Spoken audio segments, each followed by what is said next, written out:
안녕하세요. 한국청년생명윤리학회입니다. 오늘은 삶과 종교개혁입니다. 종교개혁과 르네상스가 거의 동시에 일어나고 있었음을 알아야 합니다. 유럽의 남부에서는 르네상스가, 유럽의 북부에서는 종교개혁이 일어났습니다. 르네상스는 인본주의를 주장하는데요. 인간은 만물의 중심이고 자율적이라는 인본주의적 이상의 대부분 기초를 두고 있습니다. 북부 유럽에서는 성경을 말하며 인본주의에 반대의 해답을 주고 있었습니다. 인본주의는 교회에 들어와 교회의 권위를 성경의 권위와 동등하게 혹은 더 크게 만들고 인간의 행위를 통해 구원을 받을 수 있다고 말했습니다. 이와 반대로 종교개혁자인 후스는 성경으로 돌아가 성경이 최종 권위이고 구원은 그리스도와 그의 사역을 통해서만 온다고 역설했습니다. 이런 르네상스와 종교개혁이 거의 동시에 일어나고 있었는데요. 르네상스가 막바지에 이르고 있었을 때에 루터와 더불어 종교개혁은 막 폭발하고 있었던 것입니다. 루터가 비텐베르크 성 교회의 문에 95개조 반박문을 붙였는데요. 이 반박문은 르네상스를 대표하는 레오나르도가 죽기 2년 전에 발표된 것입니다.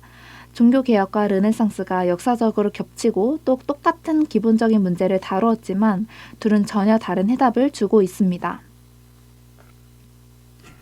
토마스 아퀴나스의 오류로부터 시작되는 인본주의는 인간의 의지는 타락했지만 인간의 지성은 선하다고 말합니다.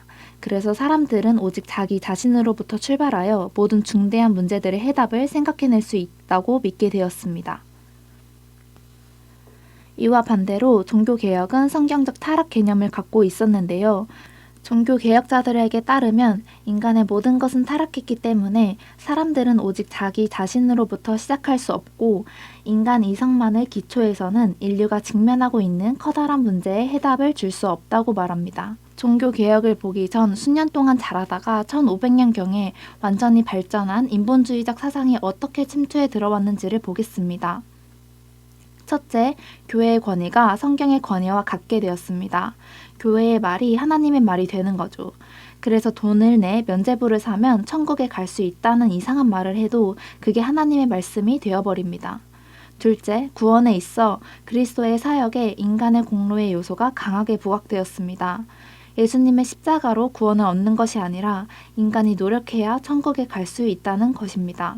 셋째, 토마스 아퀴나스 이래로 성경적 가르침과 이교 사상의 혼합이 심해지게 됩니다. 점차 종교개혁자들은 그리스도께서 세우신 교회가 초대 교회 이래로 왜곡되었음을 알게 됩니다. 이들은 인본주의자들이 주장하는 인간의 지성이 모든 지식을 갖추고 인간 이성을 통해 올바르게 될 수 있다는 이성의 자율성을 받아들이기 거부했습니다. 오히려 그들은 성경만이 최종 권위라고 생각했습니다. 그리고 모든 적절한 해답을 얻기 위해서는 성경을 통해서 하나님이 주시는 해답을 통해서만 가능하다고 믿었습니다. 그러니까 하나님께서 성경을 통해서 우리에게 알려주신 것만 알 수 있다는 것입니다. 종교개혁자들은 성경에 써있는 모든 것을 하나님의 말씀으로 받아들였습니다. 그리고 그들은 성경과 교회가 권위를 나눠 갖는 것이 아니라고 주장합니다. 교회는 성경의 가르침 아래에 있지 결코 그 위에 있거나 동등하지 않다는 의미입니다. 이것이 바로 솔라 스크립투라, 즉 오직 성경이라는 모토입니다. 이 주장은 교회에 스며든 인본주의와 대조를 이루는 것입니다. 그러므로 종교개혁의 핵심적 활동은 교회에 들어온 인본주의적 왜곡을 제거하는 것이었습니다. 종교개혁자들은 인본주의와 자신의 입장을 혼합하지 않고 참된 성경관을 지니고 있었기 때문에 개체 사물이나 개별자에 대한 의미가 문제가 없었습니다. 르네상스는 자율적인 인간에 집중했지만 종교개혁은 성경에서 말씀하시는 하나님께 집중했다고 말할 수 있습니다. 이런 성경을 통해서 인간을 포함한 개체 사물의 의미를 올바르게 알 수 있게 되었습니다. 왜냐하면 이 성경은 사람에게 하나님에 대하여 참된 것을 말해주고 있기 때문입니다. 하나님이 성경을 통해 자신을 계시하였기 때문에 사람들은 하나님에 대한 사실들을 알 수 있습니다. 하나님이 사람들에게 자신이 어떤 분이신지를 말씀하시면 그 말씀하신 것은 비교적 참된 것이 아니라 절대적으로 참된 것이죠. 사람들은 하나님께 대하여 완전한 지식을 가지지는 못하지만 하나님에 대한 진리는 가질 수 있고 그러므로 궁극적 보편자에 관하여 알 수 있습니다. 두 번째로는 성경은 우리에게 사람들과 자연에 대하여 참된 것을 말해줍니다. 성경을 통해 사물들이 왜 존재하고 그것들이 왜 지금의 모습을 지니고 있는지 알 수 있는 것이죠. 이렇듯 성경의 가르침으로 돌아갔을 때 개별자 대 보편자의 의미에 대해 문제가 없었습니다.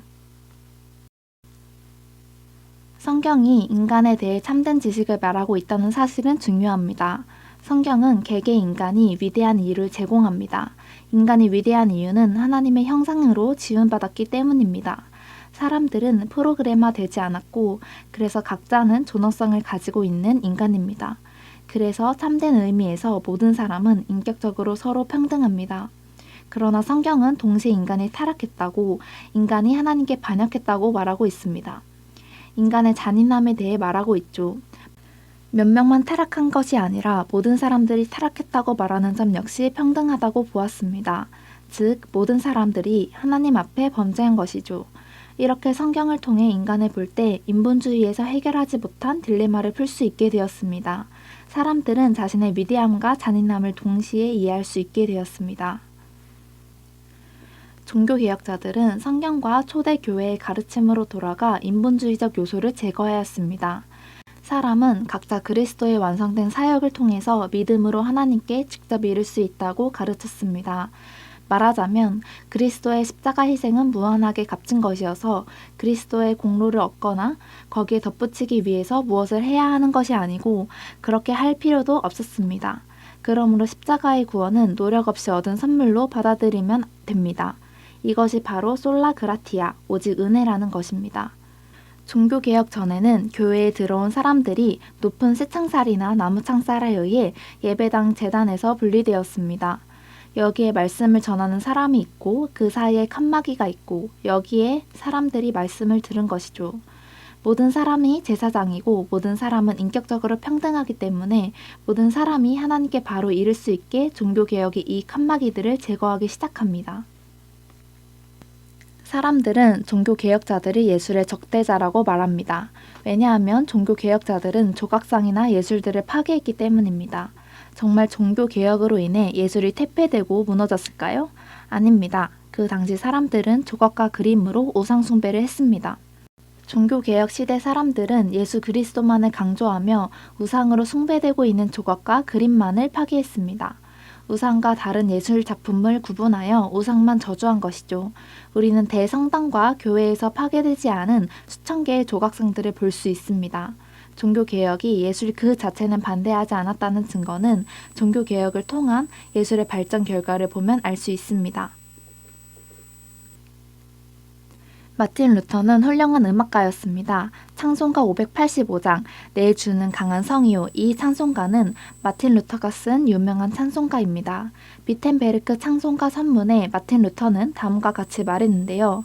이와 같이 마틴 루터는 음악이 파괴되는 것이 아니라 하나님께 선하게 쓰임받기 원했습니다. 그리고 찬송가가 계속 발전하면서 한스 레오 하슬러와 미하엘 프레토리우스 등의 작사, 작곡가들도 나타냈죠. 무엇보다 음악을 조금이라도 배워봤다 하면 다 아는 바흐도 종교개혁이 낳은 작곡가입니다. 음악뿐만 아니라 듀러, 렘브란트, 피터르 클라스 등 다양한 미술 작품들도 탄생하게 됩니다.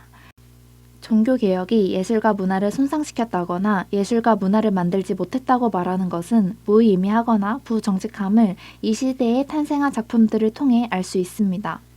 르네상스와 인본주의와 종교개혁은 동일하게 개별자와 보편자에 대해 궁금해하고 그 해답을 찾아가고자 했습니다. 동일한 문제를 다루었지만 전혀 다른 해답을 주었고 전혀 다른 결과를 낳았죠. 인본주의를 통해서는 답을 찾지 못하고 무너져가지만 종교개혁은 하나님이라는 보편자를 통해 인간과 보편자에 대해 완벽한 해답을 내놓고 견고해지고 있습니다. 그러면 우리는 어떻게 살아야 하는지, 어떤 세계관을 가져야 하는지 알 수 있습니다. 이상으로 북스터디를 마치겠습니다.